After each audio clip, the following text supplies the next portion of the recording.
तो साथियों, यथार्थ आध्यात्मिक मार्ग याम के इस आध्यात्मिक सत्संग में एक बार आप लोगों का फिर से बहुत बहुत स्वागत है।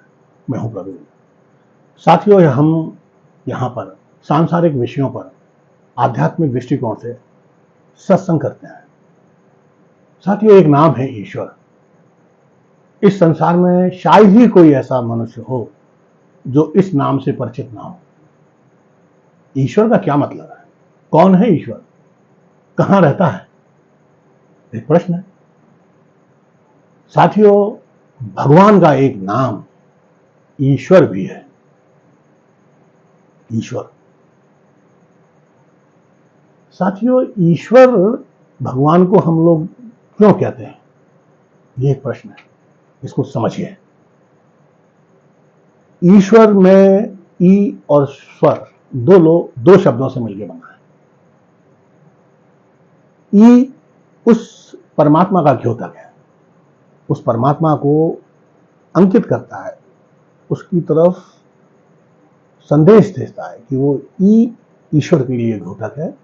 और स्वर जो हमारे शरीर के अंदर होता है, स्वर जो हमारी भाषा है, उसका प्रारंभिक जो अक्षर है, जो शब्द है, वो स्वर है। तो साथियों, ईश्वर हम इसलिए कहते हैं कि वह भगवान हमारे स्वरों में रहता है। जब तक वो भगवान हमारे स्वरों में है, ईश्वर हमारे अंदर है, हम जिंदा हैं। क्योंकि उस ईश्वर का विशुद्ध अंश हमारे अंदर है, स्वरों के रूप में। और जब तक ईश्वर है तब तक स्वर है। और जब ईश्वर नहीं, ईश्वर ने छोड़ दिया, इस शरीर से निकल गया ईश्वर, तो फिर स्वर भी नहीं। तो ईश्वर जो शब्द है उस भगवान का द्योतक है। वो ये निर्दिष्ट करता है कि भगवान हमारे स्वरों में रहता है, इसीलिए हम उसको ईश्वर भी कहते हैं।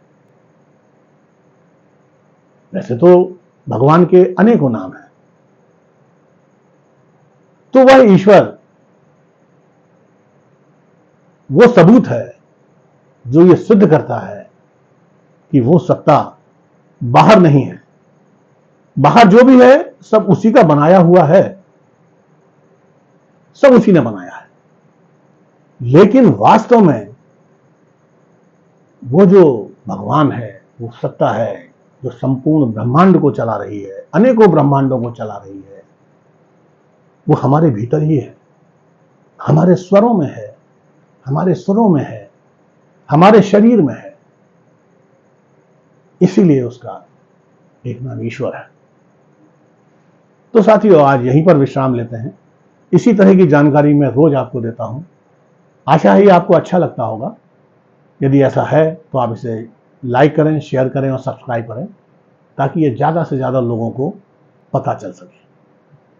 मेरा उद्देश्य यही है कि कम से कम भारतीयों को, विदेशों में बसे हुए संपूर्ण मानवों को इस बात को बताने का प्रयास किया जाए कि अध्यात्म क्या है। आपका सहयोग बहुत कीमती है, कृपया दें। ओम।